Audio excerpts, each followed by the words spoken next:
Survival rib বা ঘাড়ের অতিরিক্ত বাড়তি হাড়, এটা নিয়ে আসলে অনেকে অনেক রকমভাবে ভুগছে। এটার আসলে মূল কারণটা কি? এটা কি জেনেটিক্যাল নাকি এটা কোনো সমস্যা? হ্যাঁ, ঘাড় ব্যথার রুগীরা আমরা প্রায় আমাদের কাছে আসে। ঘাড় ব্যথার মূল কারণের মধ্যে হচ্ছে পিএলআইডি, হাড় ক্ষয়, এগুলো কমন কারণ। কিন্তু এই যে সার্ভাইকাল রিব বা ঘাড়ে হাড়, দুই পাশে দুইটা হাড় বেড়ে যায়, অনেকের একটা হতে পারে অনেকে।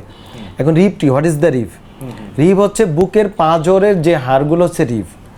তো এটা বুকে হবে, এটি স্বাভাবিক। হ্যাঁ, কিন্তু এটা অনেকের ঘাড়ে হতে পারে, মানে ঘাড়ের হাড়ের মধ্যেও রিব তৈরি হতে পারে, মানে বুকের পাঁজরের মতো হাড় অতিরিক্ত বৃদ্ধি পেতে পারে ঘাড়ের হাড়ের মধ্যে।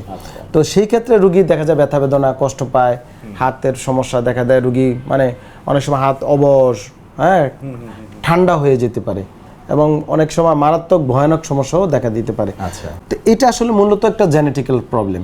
মানে যখন মার পেটে বাচ্চা মানে ডেভেলপড করে তখনই দেখা জেনেটিক্যাল কিছু কারণে ওইখানে রিবসটা প্রোডাকশন হতে পারে এবং যত বয়স বাড়ার সাথে সাথে এটা আরও বড় হতে থাকে।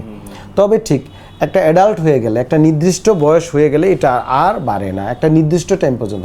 এখন যেহেতু ঘাড়ে রিবস থাকার কথা না, তাহলে এখন দুইটা যদি ধরেন দুই পাশে এরকম হাড় বাড়তে থাকে তাহলে কি করবে সে? এখানে আমাদের থোরাসিক যে এখানে নার্ভ আছে, মাসেল, মানে বিভিন্ন রক্ত চলাচল নালী আছে, এগুলোতে কম্প্রেশন দেয়, চাপ পড়ে, তখন হাত অবশ বিভিন্ন প্রবলেম দেখা দেয় এই রিবের কারণে, যেহেতু এটা হাড়। তখন রুগী ডাক্তারের কাছে আসে। আচ্ছা, এই রিব অপারেশনের মাধ্যমে কি এই সমস্যাটার সমাধান হয়? এখন এটা নিয়ে ইম্পর্টেন্ট, রুগীরা যখন ডাক্তারের কাছে আসে আমরা বলি আপনার তো হাড় বেড়ে গিয়েছে, রুগী ভয় পেয়ে যায় যে স্যার এটা কি তাহলে কেটে ফেলে দিতে হবে কিনা। এবং রিবসটাও দেখেন একটা ইম্পর্টেন্ট জায়গা, ঘাড় মারাত্মক জায়গা, এখানে সার্জিক্যাল ইন্টারভেনশনটাও কিন্তু সোজা কথা না। এবং রিবস যখন বের হয় আমরা অনেক সময় বলি থোরাসিক আউটলেট সিনড্রোম হয়, ওইখানে কিন্তু অনেকগুলো ইম্পর্টেন্ট নার্ভ এবং ভেসেলস আছে। হ্যাঁ, এগুলা যদি ইনজুরি হয় তাহলে এমনকি মারাও যেতে পারে রুগী। এই রিব নিয়ে ভয় পাওয়ার কোনো কারণ নেই।